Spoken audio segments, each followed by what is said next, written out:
Can we talk about whiskey for a second? Sure. Okay. So we have some here. Brought this special for you. What do you know about that? Yeah. Tell me your thoughts about whiskey, Lagavulin. I noticed on the show you got to visit the distillery. I did.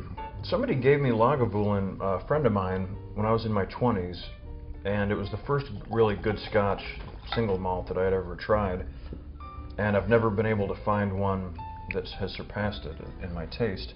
Coincidentally, my boss on Parks and Recreation, Mike Schur, had the same experience. It was his favorite Scotch. And so right away we found that coincidence tantalizing. You know, we began working Lagavulin more and more into the sort of pastiche of Ron Swanson's characteristics. And so then we were sort of going to London with an ulterior motive of shooting Chris Pratt, who's there working on a film. So we went to London and they said, well, if we're going to go that far, we might as well take Ron to Lagavulin. Right. If you go back and look at a lot of that stuff, you might catch a tear rolling down my cheek. Yes, yes I did. It was great fun. Cheers. Cheers. How's that to you? Mother's milk. In your book you talked about you had some time breakdancing. That's right. I really enjoyed the breakdance period, which in my life was only about 2 or 3 years. It really came and went.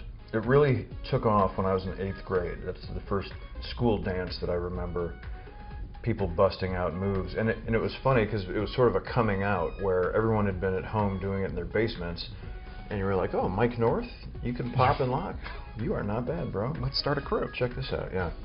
But then by sophomore year of high school, it faded really quickly. You want it back? I want it back.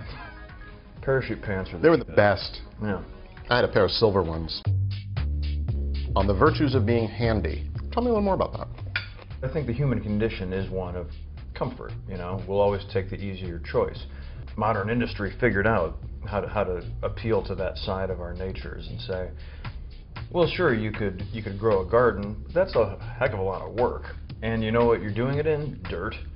You know what that is? Dirty. You're going to get dirt all over your hands if you work in the garden. Stay in, let us grow your vegetables, you know, come to our store, etc. By now, I think we've become so incredibly soft. I have friends that literally don't know the difference between a standard screwdriver and a Phillips head. And it's very upsetting to me. We've lost the ability to even fix a doorknob or almost screw in a light bulb. Talk to me a little bit about the significance of the mustache, not just in terms of Ron Swanson and a character, but what it means for you in terms of being a man.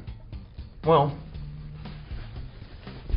growing up, the mustache was a great symbol of virility to me. I associated a mustache with, well, when I can have a mustache, then I can drive the truck, and I can have 12 beers instead of the mere 3 they allow me.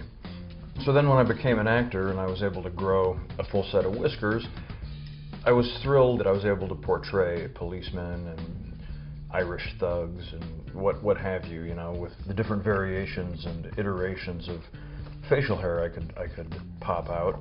Everything took a very sharp turn, though, when Ron Swanson became a popular character, because I began to be identified with my mustache. How's your steak? Delicious. Yeah? Good. So good. You talk about food in your book a bit. It's not an antiquated sort of notion, but you are a carnivore. You embrace that. In this modern age, a lot of attention is paid to matters of health, and I think being a carnivore, especially one that consumes red meat, has taken on a bit of a dark side. I think that there's nothing more delicious than red meat. I enjoy it greatly. I have an ongoing negotiation with my doctor about what I can consume and what I can't.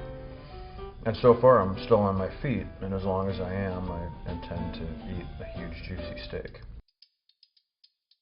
Let me ask you what might sound like a silly question, but do you have a favorite wood? Sure, that's not silly at all. Okay. That's like asking a pianist who their favorite composer is.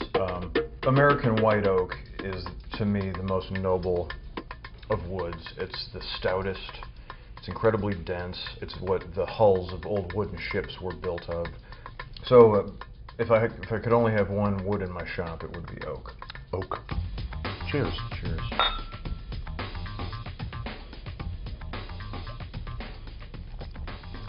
good.